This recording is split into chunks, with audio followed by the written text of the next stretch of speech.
Okay, today I'm going to replace the head on my, it's a Poulon Pro or Poulon Pro, however you pronounce it. I'm going to replace the string trimmer head on that with one of these that I bought from Walmart. I think it was like 11 or 12 bucks. They're not really expensive. But it's got the plastic blades because when we're working out there at the cemetery, the string trimmer just does not cut it at all. So this one's fairly easy to remove. It's got a spot in the shaft here. If you spin it, you can see when the bar comes around. Maybe have to get closer. But there's like a slot in here. So what I'm going to do is I'm going to stick this flat bladed screwdriver in here and hold this and then unspin this head. So righty-loosey this time. Alright, we've got that taken off, so that was simple enough on this. So now what I'm going to do is I'm going to go ahead and install this head. So I've got the instructions out here, which is a good thing to follow. Most of the time I don't. Then I wonder why something doesn't work. Alright, so here we see plastic head with the blades, so when it spins those blades swing out. And if you remember one of my videos, I had the wort aerator. These little blades is exactly what that wort aerator was made out of. You can buy the replacement blades here. So let's see what all we got in our kit. We've got some different adapters depending upon the type of string trimmer that you have. Some more blades and some more adapters, and then we have a whole, better dump these in here so I don't spill them all over the floor. Whole bunch of different nuts and bolts and a washer and also another tip. So let's see what we need to do to put this on here. Okay, so first thing we want to do is identify the type of nut that we have in the package that easily fits the shaft. Move some of this trash.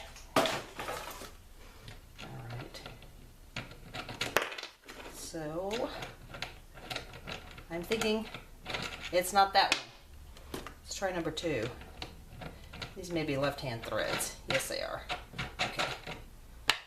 So we know B works on that. Is that the same thing, or?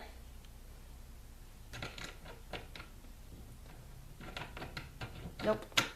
So, for this one, it's marked B. You probably cannot see that, but there's a little B right there.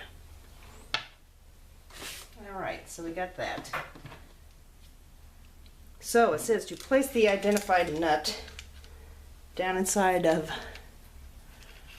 the hole down in here. So let's drop that in there and keep it lined up. Oh, nope, it went in there. Alright. While holding the nut with one finger in the recess, easier said than done.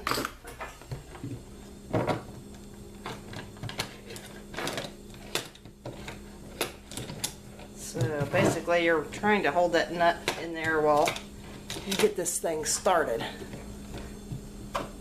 So the nut, and obviously I'm going to have to hold the shaft. Duh.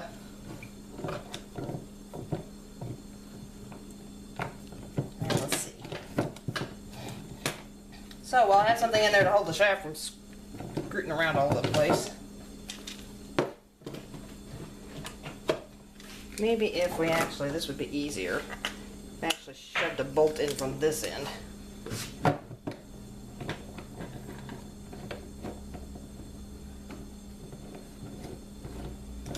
Just to hold that nut in place.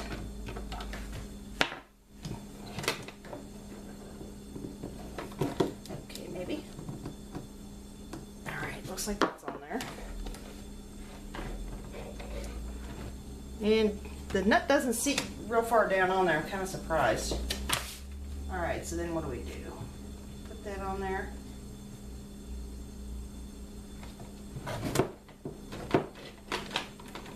So it says if it can move up and down on there, then we need a spacer. So it does not, so that's not an issue.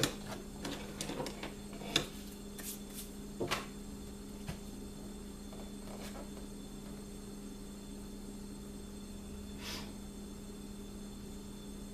that looks like that's it. That took what, all of about what, 5 minutes? And on these, there's like little buttons here.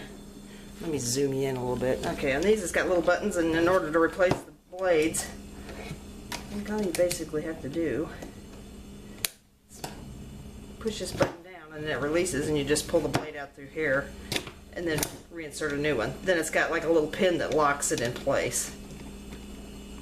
So, that was pretty simple. Didn't hardly use any parts out of that box at all. Just the trimmer head, and that was it.